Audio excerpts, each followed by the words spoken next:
Cure हो जाए। मतलब कि अगर एक ब्लैक मैजिक विक्टिम हमारे पास आता है और बोलता है कि मुझे अपना क्योर कराना है, तो उसके बाद वो ये भी कहता है कि दीदी साथ में मुझे रिवर्स भी कराना है। रिवर्स मतलब जिस इंसान ने, जो मेरा दुश्मन है, उसने जो मेरे साथ किया है उसके साथ इतना बुरा कर दो आप कि जो भी उसने मेरे साथ करा है उसे ट्रिपल गुना या उससे भी ज़्यादा बुरा आप उसके साथ कर लो, ताकि उसको ये लेसन मिले कि उसने जो किया है वो बहुत बुरा किया है। अब अगर मैं इस चीज़ को वैसे सुनूं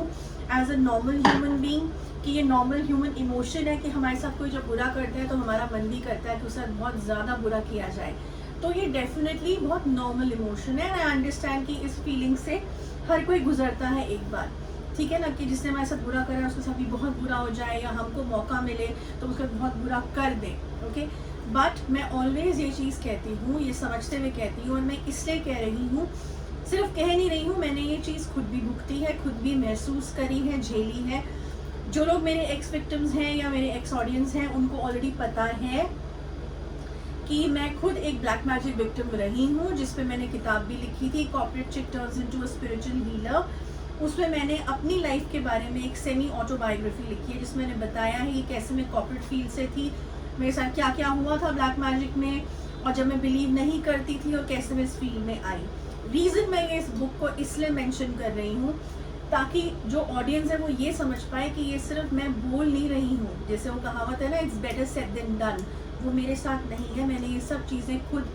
झेली है, और उसके बावजूद जिस किसी ने भी मेरे साथ किया था, एक दो जनों ने नहीं किया था, बहुत ग्रुप में लोगों ने मिलकर मेरे ऊपर ब्लैक मैजिक किया था, उसके बावजूद भी मेरे गुरुजी ने या मैंने या मेरे किसी भी जानने वाले ने या पेरेंट्स ने कभी भी ये नहीं सोचा कि हम उन लोगों पे रिवर्स चीज़ें कर दें या अपने से भी ज़्यादा खतरनाक चीज़ें कर दें ब्लैक मैजिक के थ्रू, कि उनको भी भुगतना पड़े और उनको भी समझ आए कि उन्होंने ये जो किया है वो सही नहीं किया है। क्योंकि हम लॉ ऑफ यूनिवर्स जिसको कहते हैं, मदर नेचर, और जिसको हम तांत्रिक प्रोसेसेस कहते हैं, उनकी रिस्पेक्ट रखना जानते हैं, और ये जानते हैं कि अगर एक इंसान ने गलती करी है तो ज़रूरी नहीं है कि आप भी गलती करो और वो चीज़ सही मानी जाएगी, वो गलती गलती ही कहलाएगी। ओके, सो अब थोड़ा सा इस टॉपिक पे इंडिविजुअली मैं बोलना चाहती हूँ। Black magic reversed after cure, जो भी लोग मेरे पास आते हैं वो ये जानते हैं कि हम सात्विक हीलिंग्स पे और सात्विक क्योर में हैं। सात्विक मतलब कोई एनिमल की बलि नहीं, किसी जानवर को मारना नहीं, कोई नीच या आई वुड से ऐसी चीज़ इस्तेमाल करना जो सात्विक नहीं है, प्योर नहीं है, वैदिक नहीं है, वो हम इस्तेमाल नहीं करते हैं। ऑलराइट, और इसी वजह से सात्विक प्रोसेस को मैं हमेशा कहती हूँ कि एक बार सात्विक प्रोसेस अगर ढंग से कर दिया जाए, 100% सात्विक प्रोसेस जो इस्तेमाल करता है कोई भी हीलर, ओके, कहने को बहुत लोग कहते हैं कि हम सात्विक प्रोसेस में हैं, लेकिन उनका कई बार सिर्फ 25%, कभी सिर्फ 20% या 50 या 70% ही सात्विक होता है। ओके, लेकिन जिसका जेन्युइनली सात्विक होता है उस प्रोसेस की काट कोई नहीं है। इसका मतलब कि अगर एक बार उसने क्योर कर दिया, ओके, किसी भी प्रोसेस का जो ब्लैक मैजिक में फंसे हो, और प्रोटेक्शन दे दी, तो उसके बाद अगर कोई नया दुश्मन भी बनता है या वही सेम इंसान भी बार बार अगर ब्लैक मैजिक करे या नेगेटिविटी भेजे तुम्हारी तरफ, तो वो तुम्हें असर नहीं करेगी। ऑलराइट, इतना पावरफुल सात्विक प्रोसेस होता है। और मैं अपने हर क्लाइंट को यही बोलती हूँ कि अपना फोकस पहले अपने को सुधारने में रखो, अपना ब्लैक मैजिक रिमूवल सही जगह से कराने में रखो, फेथ रखो कि ये चीज़ निकल जाएगी, ये ख़त्म हो जाएगी, रादर देन दूसरे का बुरा सोचना। ओके, क्योंकि जब जब हम दूसरे का बुरा भी सोचते हैं, स्पेशली इस तांत्रिक प्रोसेसेस में, तो हम एक नेगेटिविटी का मॉलिक्यूल अपनी तरफ भी अट्रैक्ट कर रहे हैं, मैनिफेस्ट कर रहे हैं सबकॉन्शियस माइंड से, जो कई बार हमें रियलाइज़ भी नहीं होता, और वो नेगेटिविटी हमारी तरफ ही आ रही है। और हमारे पास इतनी क्षमता नहीं है जब हम ब्लैक मैजिक विक्टिम है कि हम एक और नेगेटिविटी अपनी तरफ कैरी फॉरवर्ड करें। ओके, ये बहुत डीप कॉन्सेप्ट है, इसको समझना जो मैं कहने की कोशिश कर रही हूँ। तो इसका मतलब ये है कि अपनी प्रोटेक्शन पे ध्यान दो। सात्विक का रूल मैं बता देती हूँ, वो ये है कि अगर वो 100% सात्विक हीलर है या वो टीम है जो सात्विक प्रोसेस को ही फॉलो करती है, तो तुम्हारा कोई भी दुश्मन है, alright, whoever is the enemy, वो एक बार बाज नहीं आएगा, 2 बार बाज नहीं आएगा, जब तीसरी बार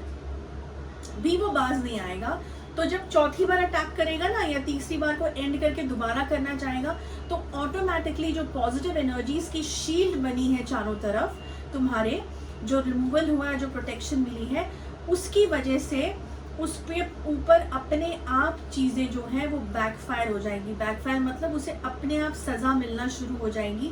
यूनिवर्स से, पॉजिटिव कॉस्मिक एनर्जीज से, इंसान से नहीं, किसी तांत्रिक से नहीं, किसी हीलर से नहीं, तुमसे या मुझसे नहीं, मदर नेचर, मदर यूनिवर्स से अपने आप जो है वो दिक्कतें उसकी लाइफ में शुरू हो जाएंगी। जो बुरा वो तुम्हारे लिए फेंकेगा, उसकी एनर्जी ऑटोमेटिकली उसकी तरफ ट्रांसफ़र हो जाएगी। ये सात्विक प्रोसेस का रूल होता है, अगर सच्चे मन से और सच्चे तरीके से किया गया हो। इसलिए मैं अपने हर क्लाइंट को बोलती हूँ, do not come and tell me कि दीदी हमें रिवर्स कर दो, हम तो चाहते हैं उसका इतना बुरा हो जाए। अपना अच्छा सोचो, अपने को गड्ढे से निकालने का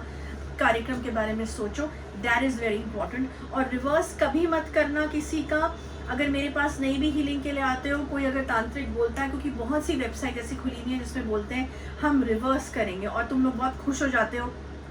कि अब हमारे एनिमी को भी मज़ा चखाएंगे हम, उसको भी पता चलेगा कि क्या पेन होता है, क्या ये होता है। ऐसा मत करो, ऑलराइट, क्योंकि तुम्हारे भी कार्मिक अकाउंट्स जो है वो इस हेट्रेड की भावना से खराब हो जाएंगे। और शायद तुम अभी तक इसीलिए बचे हुए थे, और सही इंसान के पास अगर पहुंच रहे हो क्योर के लिए, तो शायद इसीलिए पहुंच रहे थे क्योंकि अभी तक तुमने किसी का बुरा नहीं करा है। तांत्रिक प्रोसेसेस जितना फ़ायदा करते हैं उतना ही नुकसान भी कर सकते हैं अगर उनको सीरियसली नहीं लिया जाए, उनको रिस्पेक्ट ना दी जाए, या एट द सेम टाइम उनको फॉलो ना किया जाए एज पर द रूल्स। तो अपने कार्मिक अकाउंट्स मत खराब करो, ऊपर भगवान पे भरोसा रखो, उस स्ट्रेंथ पे, उस ऑलमाइटी पे भरोसा रखो कि जो तुम्हें बचाया है वो जो तुमको इतना तंग कर रहा है, कभी ना कभी तो उसका एक वक्त आएगा जो यूनिवर्स ने तय कर रखा है उसको सज़ा देने का। तो अपने को शांत कर लो, अपने को संयम में रख के सिर्फ अपने प्रोटेक्शन पे ध्यान दो, और रिवर्स वाली चीज़ के बारे में मत सोचो, रिवर्सल ऑफ ब्लैक मैजिक के बारे में मत सोचो। मेरे पास जो भी आता है मैं उसको वही एडवाइस करती हूँ। तो इस वीडियो में मुझे यही समझाना था कि ब्लैक मैजिक रिमूव यहाँ से हो जाता है, ऑटोमेटिकली रिवर्स भी हो जाएगा अगर वो इंसान बाज नहीं आता है ब्लैक मैजिक तुम्हारे ऊपर बार बार करने से, क्योंकि तुम एक बार प्रोटेक्ट हो गए तो तुम प्रोटेक्टेड हो, उसका असर तुम पे नहीं होगा अगर सात्विक शील्ड मिली हुई है सच्ची वाली तो, ठीक है ना। तो बस इतना ही इस टॉपिक में। नेक्स्ट वीक एक और इंफॉर्मेटिव टॉपिक में लेके आऊँगी, तब तक गुड बाय।